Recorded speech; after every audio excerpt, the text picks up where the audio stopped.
Ассалаумағалейкум достар, қош келдіңіздер менің каналыма. Видеоны толық көрместен бұрын каналға лайк басып, комментарий жазып, подписаться етіп кетіңіздер. Алдағы уақытта көптеген тегін қалай ақша табу керек екенін айтатын боламын. Бүгінгі видеода өте маңызды ақпаратты айтатын боламын. Ақша табудың ең оңай жолы лайк басып, комментарий жазып және подписаться етіп ақша табатын боламыз Instagram аккаунт арқылы. Ол үшін бізге Instagram аккаунт керек. Аккаунттың ашылғанына 1 ай болу керек. Ол үшін активный аккаунт болу керек. Мысалы, мынау менің жеңшемнің аккаунты, міне Тілеуова 9191 деген 98 публикация 170 подписчик бар. Оны жеңшемнен сұрап алдым, осы аккаунтымен мен кірейін деп. Жарайды деп маған берді. Осыны мен жаңағы Telegram ботқа жібергенде бұны қабылдады. Ол Telegram бот фейк аккаунттарды қабылдамайды. Живой кәдімгідей күніне кіріп отыратын өзінің жеке личный 30 фотосы болу керек. Сондай Instagram аккаунттарды қабылдайды. Мысалы, мына жерде активнысын Instagram деген, бұл туралы алдындағы видео түсіретін болған. Бұл бірақ карантинде дұрыс жұмыс жасамай, карантинде ақша бермей қойған. Одан кейін бұл обновление болып, содан кейін қайттан бұрын тапқан, карантинде тапқан ақшаларын қайттан берді, төледі. Бұл сайттың ең жақсы жері ақшаны кибеға шығаруға болады. Бұл жерде өте оңай заданиялар. Міне көріп тұрсыздар ғой. Задание подписаться на аккаунт дейді. Получите 2 рубль дейді. Сіз подписаться жасайсыз оған, бұл сізге 2 рубль береді. Көріп тұрсыздар ғой, 2 рубль. 2 рубль ешқандай сайт, ешқандай бокс 2 рубль никак бермейді. Бұлар сіз активный болғаннан кейін сіздің неңіз. Мысалы, мен мой профилға қазір менің балансымда қанша рубль бар екен сіздерге көрсетемін. Менің балансымда 115 рубль бар. Осыны мен 2 күнде таптым десем болады. Осы бір аккаунтпен, бірақ мен 2 Instagram аккаунт тіркеп қойғам. Бұған басқалардың қабылдамады. Енді жеңшем 2 аккаунт соларды қабылдады. Енді бұрыннан кіріп жүрген суреттері бар аккаунттарды еліңізден сұрап алсаңыздар болады. Міне екінші аккаунт, міне көріп тұрсыздар мына жақта. Бұл жақта 112 рубль бар менде. Мысалы, қазір мен Instagramға, мысалы Тілеуова 9191 деген мен кіріп отырмын. Мен міне Telegram мынау екінші аккаунты осы жаққа тіркеп қойғам. Сондықтан қазір заданияны басамын, исполнителімді басамын. Сіздер әуелі Instagramда тіркеп аласыздар, мен тіркеп алған. Сосын подписка на аккаунт дейді. Мысалы, комментарий жазатын болсаң, лайкты басатын болсаңыз, мен көрсетіп тұр. Подписка аккаунт басайық, мысалы. Иди для пост твоего Инстаграма уже тебе на канал дейді. Көрдің ба? Нет достойного задания деп шығып тұр, көрдің ба? Жаңа мен подписаться етіп қойғам. Міне выполнение зашлёно 2 рубль дейді. Жаңа ғана орындағам. Мына жақта подписаться деп тұр. Другие задания дейміз, мысалы. Комментарий жазсаңыздар, сіздерге комментарийға 1,5 рубль береді. Комментарий жазу өте оңай. Орысша жаза алмайтын болсаңыздар, басқа біреудің біреудің жазған комментариясын көшіріп жазуға болады. Дәл сондай қылып айнытпай жазсаңыздар болды. Бұған тек мына жерде жазылып тұр. Комментарий должен быть 10 слов и ответы на комментарий другого пользователя дейді. Мысалы, 10 сөзден кем болмау керек. Сосын басқа біреуге сіз ответ қайтару керексіз. Басқа біреудің жазған комментарияны сіз ответ ретінде қайтару керексіз. Қазір кіріп көрейік. Мысалы, мына комментарияға кіреміз.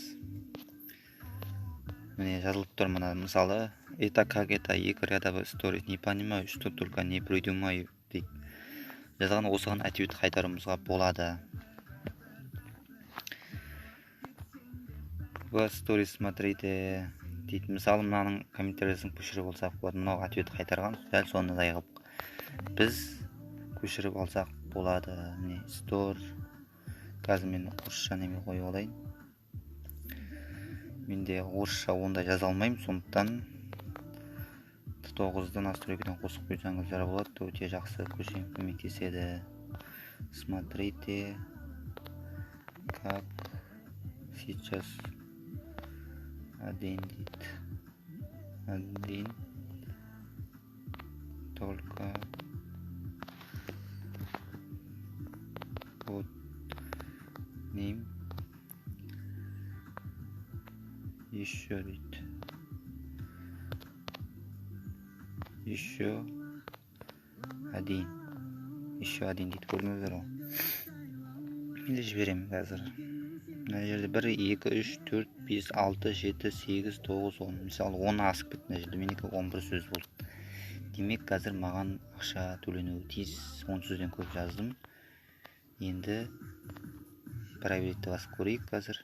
10 сөз көп жазсам 2 рубль береді. Егер одан 4 сөз жазатын көлі 1,5 рубльден беретіндері бар. Көз 1,5 рубль береді. Арасында бірақ яғни осында 2 рубль беретін нелер комментарийлер шығатын болады. Міне көрдіңіздер ғой, 2 рубль төленді маған. Өз көрдіңіздер ғой. Бұл жерде ақша сразу түседі. Қазір сіздердің көздеріңізше ақшаны мен шығарып көрсететін боламын сіздерге. Мой профильді басам. Міне баланс 114 рубль дейді. Мен бұда күнде ақша шығарып жүрмін. Мысалы мына екінші аккаунтым, Инстаграм тіркеп қойған. Ақшаны шығарып көрсетем, сосын Инстаграм аккаунт қалай тіркейтінін көрсетем. Технически работе дейді, сойдите позже дейді. Қазір жұмыс жасамай тұр, қуып тұр мына сайт. Бірақ мен бұдан ақша шығарып жүрмін. Мысалы мен сіздерге кейбірімді көрсетейін қазір.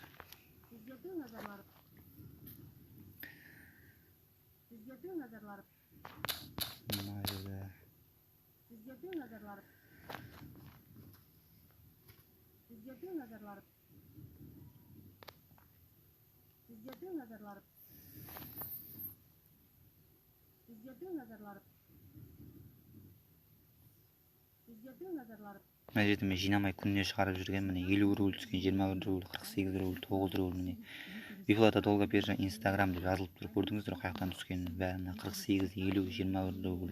31 майда шығарған 14, 10. Одан кейін бірінші рүйінен кейін жайлап жинай бастадым. Жинап шығарайын дедім. Қазір менде 101 рубль бар. Бұл сайт, қорықпаңыздар, бұл бот төлейді. Мен 2 ай болды жұмыс жасап жатқаным. Телеграм ботпен жақсы төлейді. Енді сіздерге толық түсіндіру үшін видео 7 минут болыпты енді. Толық түсіндіру үшін қалай тіркейтінін сізге көрсетейін. Ол үшін мен мына жақтан тағы бір мультиаккаунт ашатын неме кірейін. Программаға. Телеграмды алсаңыз, телеграмды установить еткеннен төбесінен шығып тұрады, добавить создать 2 аккаунта деп соны басып жіберсеңіздер, уже 2 аккаунт создать етуге болады Телеграм. Өзінің программасы. Тағы да бір мультиаккаунттар қосамын. 2, 3, 4, 5 Телеграм аша беретін программа ғой. Егер 3-ші Инстаграм болса тағы бір сонда тіркеуге болады. Мен алда 3 Инстаграм тіркеп қойған болатынмын, бірақ өкінішке орай оны қабылдамай қалды. Қазір енді ана жерде жазылып тұр. Мысалы ана жерде міне требования аккаунты публикация немене 30 публикация керек сізде, бірақ фотоңыз болу, өзіңіздің жеке фотоларыңыз болу керек. Көбінесе өзіңіздің жеке фотолар, басқа видео фото ана-мына болмау керек. Подписчик немене 100 подписчиктен көп болу керек. Подписчигіңіз, сосын сіздің подписка жасағандарыңыз 900-ден көп болмау керек. Ең көп 900-ден көп болмау керек. Сіз көп адамға жазылып қоймағаныңыз керек та. Осы просто аккаунт ат пермиссиясына дейді. Аккаунтың ашылғанда кем дегенде 1 ай болу керек. Сосын аккаунтың закрытый болмау керек, ашылған болу керек. Не жазылып тұр, публикация давление не в один день дейді. Сіздің салған фотоларыңыздың барлығы, посттарыңыздың барлығы бір күнде салынбау керек. Бір күнде кем дегенде 2-3 фото салынған болу керек. Сосын не коммерческое наличие совместных фото дейді. 18-ден жоғары болу керек сіз дейді. Не политический аккаунт дейді. Мысалы, егер сіздің фотоларыңыз күніне 2-3 штуктан салынып тұрса, мысалы бүйтсеңіз болады. Бұрынғы аккаунттар қабылданып кетсе, бірақ ішінде фото жоқ болса, любой интернеттен Инстаграмның біреудің аккаунтын мына жерге жазып жіберсеңіз болады. Кімді қабылдайтын, соны қабылдаса, өзі соның фотоларын алып, жайлап сол қалай салып қойған фотоларын дәл сондай 2-3 күннен салып, бір 15 күнде 30 пост қылып, 15 күннен кейін барып жаңағы операторға жіберсеңіз, сіздікін қабылдайды. Мен де енді сөйтіп істейін деп отырмын. Қазір соны жайлап істеп жатырмын.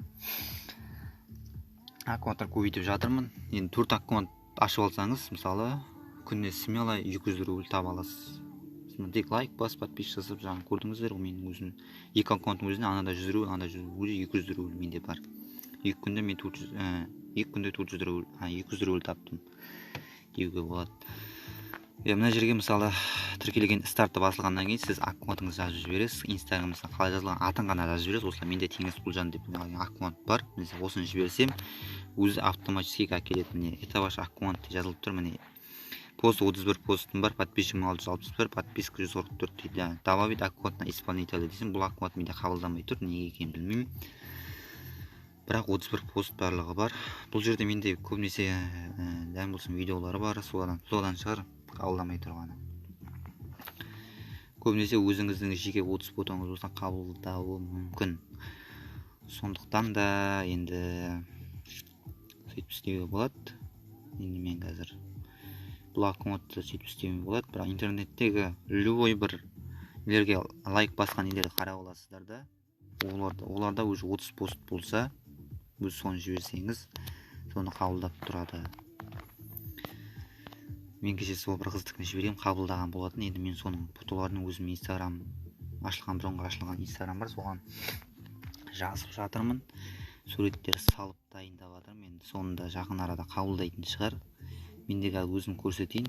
Менде қазір өзім инстаграм 5 аккаунтпен кіремін. Аққара кезде өзім группам. Оған қосылсаңыздар болады, күнде жаңадан видеолар шығып отырады.